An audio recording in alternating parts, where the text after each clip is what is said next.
नमस्कार, बहुत स्वागत है आपका डेली 24 भारत में। मैं हूं आपके साथ अनीता शर्मा। शुरुआत करते हैं देश दुनिया की बड़ी खबरों से और बड़ी जानकारी निकलकर सामने आ रही कि मानसून सत्र का आज तीसरा दिन है। कांग्रेस सांसद आज काले कपड़े पहनकर करेंगे प्रदर्शन और लोकसभा और राज्यसभा की कार्रवाई में हंगामे के आसार। दोनों सदनों में विपक्ष सरकार पर हो सकता है हमलावर। मानसून सत्र का आज तीसरा दिन है। कांग्रेस के सांसद आज काले कपड़े पहनकर सदन में प्रदर्शन करेंगे। मंगलवार को भी सदन की कार्रवाई हंगामे की भेंट चढ़ गई। सीजेपी के प्रोटेस्ट के बीच सदन की कार्रवाई को बार बार स्थगित करना पड़ा। कांग्रेस जनता पार्टी के प्रदर्शन के बीच मंगलवार को राहुल गांधी, प्रियंका गांधी और अखिलेश यादव सहित कई सांसद पीएम आवास के पास धरने पर बैठ गए, जिसके बाद से काफी हंगामा हुआ और जिन्हें बाद में वहां से हटाया गया। इसके बाद से राहुल गांधी ने 5 मांगे रखी हैं, जिसमें से प्रमुख मांग जो है धर्मेंद्र प्रधान के इस्तीफे की है और इस मामले पर सदन में गृह मंत्री का बयान भी है। राहुल गांधी ने साथ में ही कहा है कि हम छात्रों के मुद्दे पर चर्चा चाहते हैं और इसके बाद से शिक्षा मंत्री धर्मेंद्र प्रधान ने भी बयान दिया। सरकार की नीट पर परीक्षा के लिए तैयारी है और सरकार समाधान के लिए प्रतिबद्ध है, लेकिन उन्होंने राहुल गांधी पर भी निशाना साधा कि वो छात्रों का इस्तेमाल राजनीति के लिए कर रहे हैं। पीएम मोदी ने भी मंगलवार को एनडीए मंगल मिलन कार्यक्रम में पेपर लीक के दोषियों पर कड़ी कार्रवाई की मांग की है। खबरों में आगे बढ़ते हैं और बड़ी जानकारी आपको बता दें कि आज बीजेपी का देश भर में प्रदर्शन है। राहुल गांधी के प्रदर्शन के बाद बीजेपी का बड़ा प्रदर्शन है। राज्यों में कांग्रेस मुख्यालयों पर बीजेपी का प्रदर्शन देखने को मिल सकता है। ऐसे में बीजेपी नेता कार्यकर्ता आज प्रदर्शन करेंगे। बड़ी जानकारी आपको दे दें कि राहुल गांधी के प्रदर्शन के बाद से आज बीजेपी का देश भर में प्रदर्शन देखने को मिल सकता है। राज्यों में कांग्रेस मुख्यालयों पर बीजेपी का प्रदर्शन रहेगा। वहीं बीजेपी नेता कार्यकर्ता आज प्रदर्शन करेंगे। बड़ी जानकारी निकलकर सामने आ रही कि नीट पेपर लीक के मुद्दे पर विपक्ष आज फिर से संसद से लेकर सड़क तक हंगामा कर सकता है।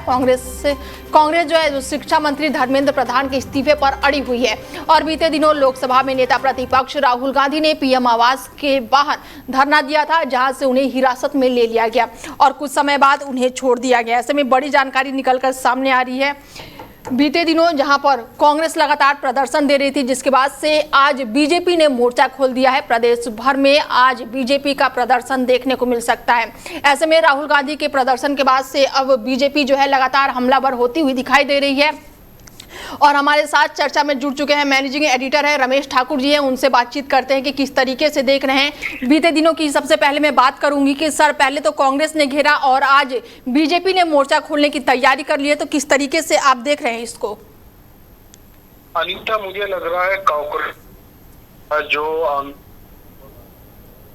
हट गया है इसे राजनीति पहले अब जो इतनी फिर लिया क्योंकि उनको बैठे बैठाए और महीने के बाद में उत्तर प्रदेश जो सबसे बड़ा सूबा भारत है उसकी सरगर्मी शुरू हो गई। शीर्ष नेता आते हैं ऐसे के प्रधानमंत्री घर का वहां पे जा देना शुरू किया कि उन्होंने बच्चों से बरसाए गए। बीजेपी का प्रदर्शन आज देखने को मिल सकता है। ऐसे में जंतर मंतर पर प्रदर्शन का सिलसिला जारी है, जहां पर बीते दिनों राहुल गांधी, अखिलेश यादव और प्रियंका गांधी ने प्रदर्शन किया। हमारे साथ रमेश ठाकुर जी एक बार फिर से जुड़ चुके हैं, उनसे बातचीत करते हैं कि किस तरीके से देख रहे हैं। संपर्क टूट गया था हमारा। सर, तो क्या लग रहा है कि आज बीजेपी का प्रदर्शन जो है वो भी उग्र देखने को मिल सकता है हमें? मैंने कहा ना, क्योंकि ये कॉकरोच पार्टी का जो प्रदर्शन है उसके बाद से उपजी हुई राजनीतिक चीजें ये हैं। पहले कांग्रेस ने कल इसको मोर्चा संभाला। बिल्कुल। मोर्चे के तौर पे उनका शीर्ष नेतृत्व जो है बड़ी नेता चाहे उसमें प्रियंका गांधी हो, सोनिया गांधी हो, राहुल गांधी हो, मल्लिकार्जुन खड़गे साहब हो, इन सब को लेके उन्होंने प्रधानमंत्री के घर का घेराव करा। अब उसके काउंटर जवाब देने के लिए आज भारतीय जनता पार्टी भी वैसा कर रही है। बिल्कुल। और राहुल गांधी के लिए मुखार है। उनका कहना है कि ऐसे संवेदनशील इलाकों में नेताओं की आमदगी, नेताओं का धरना प्रदर्शन करना, ये कहीं से भी संवैधानिक तौर पे जायज नहीं ठहराया जा सकता है। और दूसरी, भारतीय जनता पार्टी ने ये दलील दी है कि इस समय मानसून सत्र चल रहा है, जो बहुत ज्यादा इम्पोर्टेंट माना जा रहा है। इसमें कई सारे ऐसे बिल हैं जो पेंडिंग बिल थे पिछले सत्रों को, उनको पटल पे रखना है, उनके ऊपर मनन मंथन होना है, डिस्कशन होना है, जिसमें महिला आरक्षण का हो जाए या और भी कई ऐसे मुद्दे हैं कृषि से जुड़े हुए, पर्यावरण से जुड़े हुए, और उनके ऊपर बहस होनी है, वोटिंग होनी है, बातचीत होनी है। कि ऐसे में अगर कांग्रेस एक हठ धर्मिता अपनी दिखाती है और अपना अकेला एक राज अपना रही है, तो उसके उलट, उसके काउंटर पे आज भारतीय जनता पार्टी ये जनता को मैसेज देना चाहती है कि देखिए मानसून सत्र चल रहा है, उस समय हम तो पार्लियामेंट सेशन चलाते हैं और कांग्रेस की बात करते हैं, उनकी बात भी सुनते हैं और देश की जनता के हितों के लिए हम बात करते हैं। और देखो कांग्रेस पार्टी क्या कर रही है, इसलिए हम लोग भी उनके विरोध में आज धरना प्रदर्शन करेंगे। बिल्कुल। तो सर, सदन की बात करें तो सदन चल कहाँ रहा है? आज तीसरा दिन है, विपक्ष कह रहा है कि हम बातचीत करना चाहते हैं और सरकार कह रही है कि हम बातचीत करना चाहते हैं, लेकिन हल कहाँ निकल रहा है? हंगामे की भेंट चढ़ जा रहा है। आज तीसरा दिन है।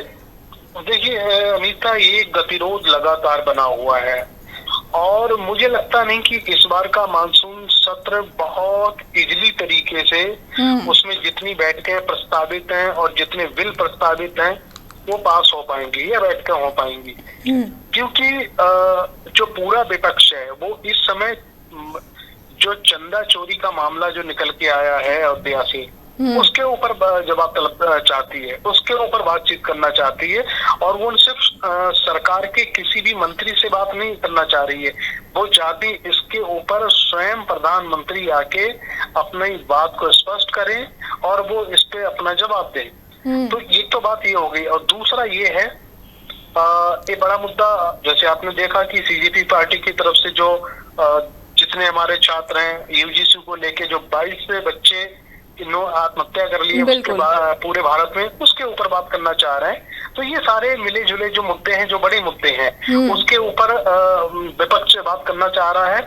और कहीं ना कहीं ये मुझे लगता है कि सरकार के पास इन सवालों का जवाब उनके पास है नहीं, इसलिए इस तरीके से ड्रामे, इस तरीके से प्रोपोगंडा मुझे लग रहा है सरकार। तो लेकिन क्या सर लग रहा है कि हम समाधान की ओर जा रहे हैं? कल कांग्रेस का था, आज बीजेपी का है, इधर संसद का सत्र चल रहा है, तो आम जनता के मुद्दे तो छूट ही जाएंगे, क्योंकि हम तो प्रदर्शन में उलझे हुए हैं।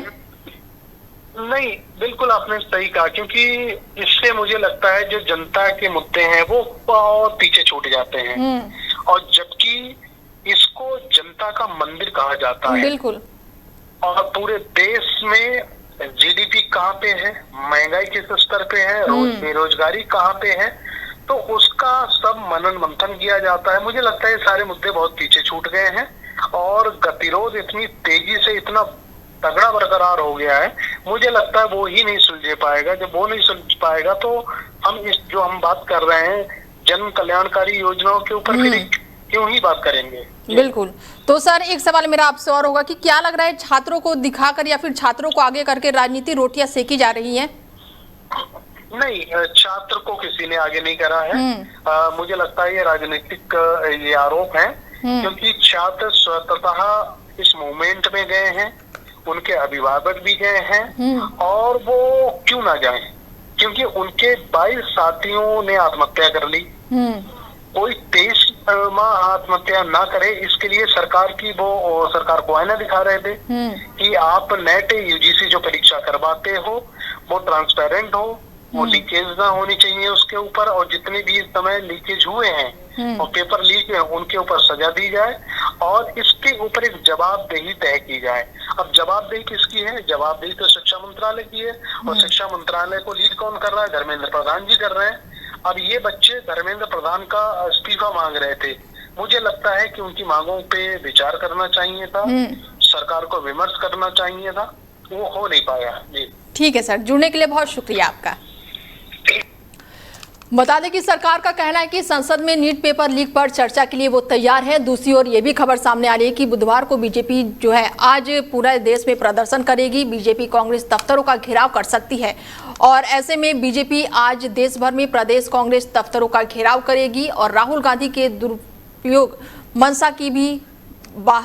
मंशा को लेकर भी लगातार प्रदर्शन देखने को मिल रहा है। बीजेपी ने कहा है कि गंभीर खतरे में डालने की कांग्रेस की प्रवृत्ति है और कांग्रेस राजनीतिक विरोधियों के घर के बाहर विरोध प्रदर्शन करने जैसी निंदनीय परंपरा को आगे बढ़ा रही है।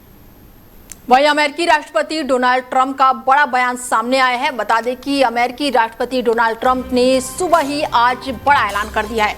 1 अगस्त से जेनेरिक दवाओं पर लगेगा टैरिफ और जेनेरिक दवाओं पर अगले 2 साल तक ड्यूटी फ्री रहेगी। 1 साल के लिए 100% और फिर 200% टैरिफ लागू होगा। डोनाल्ड ट्रंप ने एक बार फिर से टैरिफ का बम फोड़ने का सिलसिला शुरू कर दिया है। कनाडा पर 50% टैरिफ के ऐलान के बाद से अब अमेरिकी राष्ट्रपति ने सभी जेनेरिक दवाओं पर 200% तक हाई टैरिफ लगाने का बड़ा ऐलान कर दिया है। मिडिल ईस्ट युद्ध जो है वो चरम पर पहुंचा है और ऐसे में ग्लोबल टेंशन के बीच अमेरिका की ओर से ये एक और बड़ा झटका लगा है। इससे भारतीय दवा निर्यात पर बड़ा असर पड़ सकता है। हालांकि अपनी घोषणा में उन्होंने 2 साल तक जीरो टैरिफ की बात भी कही है, जो भारत के लिए राहत की बात है क्योंकि अमेरिका में भारतीय जेनेरिक दवाओं का बड़ा कारोबार है। डोनाल्ड ट्रंप ने सोशल मीडिया प्लेटफॉर्म पर अपने अकाउंट से दुनिया को डराने वाला ये पोस्ट किया है।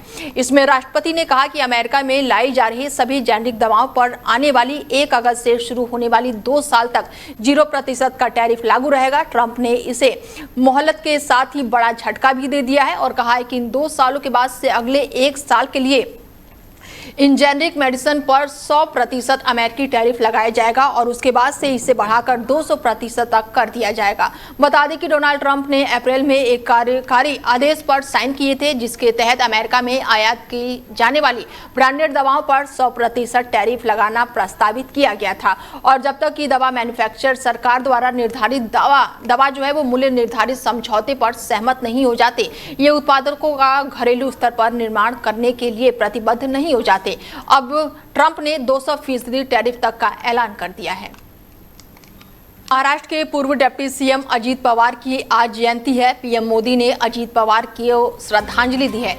समाज के सभी वर्गों में उनका बहुत सम्मान था। बड़ी जानकारी आपको दे दें कि आज महाराष्ट्र के पूर्व डिप्टी सीएम अजीत पवार की जयंती है और अजीत पवार की जयंती पर प्रधानमंत्री नरेंद्र मोदी ने श्रद्धांजलि दी है और ऐसे में उप मंत्री दिव्यांग अजीत पवार को उनकी जयंती पर याद किया है प्रधानमंत्री नरेंद्र मोदी ने। पीएम मोदी ने कहा कि अजीत पवार को समाज के प्रति सेवा और महाराष्ट्र के विकास में उनका योगदान उल्लेखनीय है।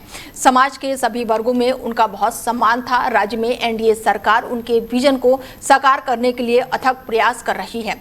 महाराष्ट्र सरकार ने स्वर्गीय अजीत पवार की जयंती को 2026 में राष्ट्रवादियों की जयंती प्रोग्राम में शामिल किया है। एनसीपी नेताओं ने मुख्यमंत्री देवेंद्र फडणवीस से लिखित में इसकी मांग भी की थी। उन्होंने 22 जुलाई को मनाई जाने वाली जयंती को शासकीय कार्यक्रमों में शामिल करने की अपील की थी। इसके तहत राज्य के सभी शासकीय अर्धशासकीय कार्यालयों, स्कूलों और कॉलेजों में उनकी जयंती पर विशेष कार्यक्रम आयोजित किए जाएंगे। 28 जनवरी 2026 में बारामती में एक विमान दुर्घटना में महाराष्ट्र के उप मुख्यमंत्री अजीत पवार का निधन हो गया था। विमान में अजीत पवार सहित कुल 6 लोग मौजूद थे। 2 क्रू मेंबर और एक सुरक्षा अधिकारी और एक अन्य कर्मचारी की भी जान चली गई थी।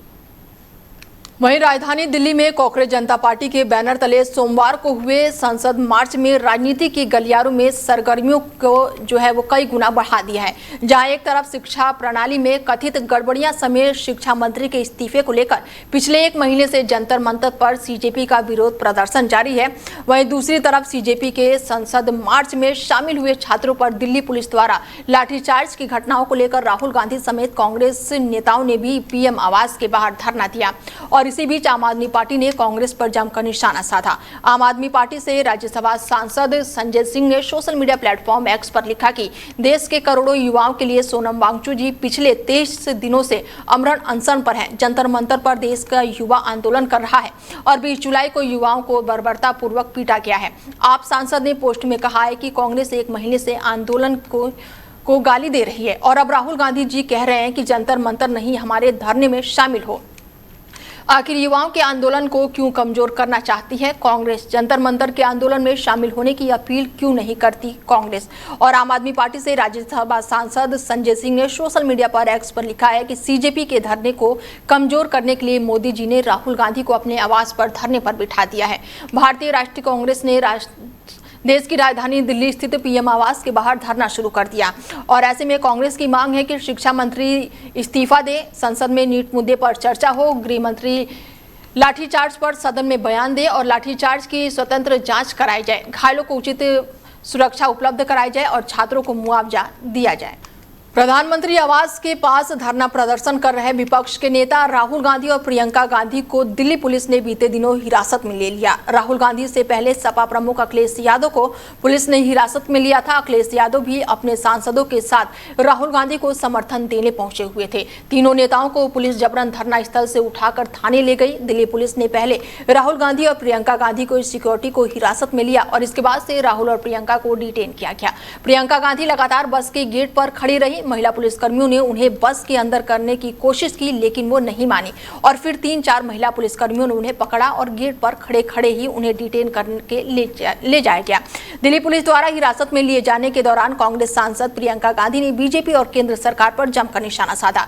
प्रियंका गांधी ने कहा कि वो डरपोक है और वो डरे हुए हैं, हम उनसे नहीं डरते और वो हमसे डरते हैं। हिरासत में लिए जाने के बाद से सपा प्रमुख अखिलेश यादव ने बीजेपी और केंद्र सरकार पर जमकर निशाना साधा। अखिलेश यादव ने कहा कि प्रधानमंत्री की जिम्मेदारी है कि वो छात्रों की मांगे सुने, वो अपनी मांगे क्यों नहीं मान रहे हैं, उनकी मांगे क्यों नहीं मान रहे। पुलिस द्वारा हिरासत में लिए जाने पर कांग्रेस सांसद रणदीप सिंह सुरजेवाला ने कहा कि ये अंत नहीं है, ये राहुल गांधी के नेतृत्व में एक नई क्रांति की शुरुआत है। वो हमें जेल में डाल सकते हैं पर हम पर लाठीचार्ज कर सकते हैं, ये हमारे साथ बुरा बर्ताव कर सकते हैं, लेकिन मोदी जी को भारत के उन लाखों बेटों और बेटियों को जवाब देना होगा जिन्होंने पेपर लीक के कारण अपने भविष्य को खो दिया है और अपने परिवार की उम्मीदों को खत्म होते देख। जंतर मंतर पर सीजेपी का विरोध प्रदर्शन में मंगलवार को अलग ही नजारा देखने को मिला, जहां पर दिन भर फूड डिलीवरी कंपनियों का ठिकाना बना रहा। स्विगी, जोमैटो समेत अन्य फूड डिलीवरी कंपनियों की बाइकें घूमती दिखाई दी और ऐसा ही कुछ देखने को मिला है जहां पर मुंबई में बैठे एक शख्स ने दिल्ली के जंतर मंतर पर प्रदर्शन कर रहे लोगों के लिए ऑनलाइन खाना ऑर्डर कर दिया। बारिश के बीच जब जोमैटो का डिलीवरी बॉय भारी भरकम खाने का पैकेट लेकर प्रदर्शन स्थल पर पहुंचा तो वहां पर मौजूदा लोग भी हैरान रह गए। कई लोग जो हैं वो भावुक हुए और इस निस्वार्थ कदम की वीडियो सोशल मीडिया पर अब आग की तरह फैल रही है। प्रदर्शनकारियों के लिए मुफ्त खाने की व्यवस्था करने वाले शख्स की पहचान मुंबई के रहने वाले अनुज के रूप में हुई है। जंतर मंतर पहुंचे जोमैटो डिलीवरी बॉय ने बताया कि अनुज रावत ने ऑनलाइन ऑर्डर प्लेस किया है और निर्देश दिए हैं कि ये खाना जंतर मंतर पर मौजूदा उन प्रदर्शनकारियों को दिया जाए जिन्हें भोजन की जरूरत है। खाने का पूरा भुगतान अनुज ने पहले ही ऑनलाइन कर दिया था।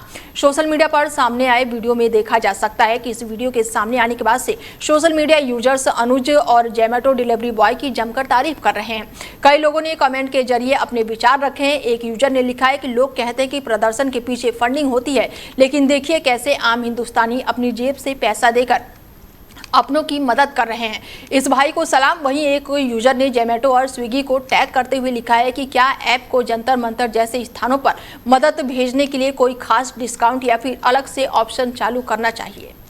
देश के कई राज्यों में इन दिनों मानसून का कहर जारी है। मौसम विभाग ने अगले 3-4 दिनों तक मानसून के सक्रिय रहने की संभावना जताई है। वहीं पहाड़ी राज्यों में भूस्खलन को लेकर चेतावनी जारी की गई है। वहीं दक्षिणी द्वीप भारत में अगले 7 दिनों के दौरान बारिश की गतिविधियां अपेक्षाकृत कम रहने का अनुमान है। असम में मानसूनी बारिश से हाहाकार मचा हुआ है। राज्य के कई बड़े हिस्सों में जल प्रलय जैसे हालात बने हुए हैं, जहाँ चारों तरफ केवल पानी ही पानी नजर आ रहा है। हर तरफ तबाही का मंजर है। वहीं जम्मू कश्मीर के बड़े हिस्से में मंगलवार को मूसलाधार बारिश हुई, जिससे नदियां और नाले उफान पर आ गए। पानी लोगों के घरों में घुस गया और कई दुकानें और वाहन पानी के तेज बहाव में बह गए। कठुआ जिले में एक नदी से 2 लोगों को सुरक्षित बाहर निकाला गया। पूरे जम्मू क्षेत्र में व्यापक जलभराव दर्ज किया गया है। अधिकारियों के अनुसार जम्मू क्षेत्र के बाढ़ प्रभावित इलाकों में सैकड़ों लोगों को बचाकर सुरक्षित बाहर निकाला गया है। और कई लोग राहत केंद्रों में शरण लिए हुए हैं। मंगलवार को मूसलाधार बारिश के बाद नालों का जलस्तर बढ़ गया, जिससे बड़गांव जिले में उफनती बाढ़ के पानी में कई दुकानें बह गई। इसके अलावा कश्मीरी घाटी के कई इलाकों में बारिश हुई है, जबकि कुछ जगहों पर भारी बारिश दर्ज की गई है, जिससे कई जल निकायों का जलस्तर बढ़ गया है। वहीं हिमाचल प्रदेश में बादल फटने के कारण 6 मकान बह गए हैं। अधिकारियों ने पुष्टि की है कि इसमें कोई भी हताहत नहीं हुआ है। मौसम विभाग ने भारी बारिश का रेड अलर्ट जारी किया है, जिसे देखते हुए मंगलवार को कांगड़ा, मंडी और सिरमौर जिले में सभी स्कूलों और कॉलेजों को बंद रखा गया है।